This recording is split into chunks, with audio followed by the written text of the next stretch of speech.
הערוץ של נועם ואופיר. אז היום אנחנו לעשות 10 עובדות שכנראה לא ידעתם עלינו. אז יאללה, מתחילים.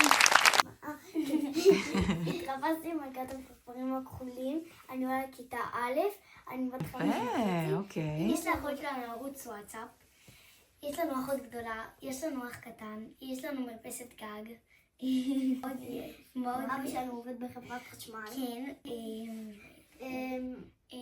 אני עולה לכיתה ד', נועם בת 5 וחצי, אני בת 8 וחצי.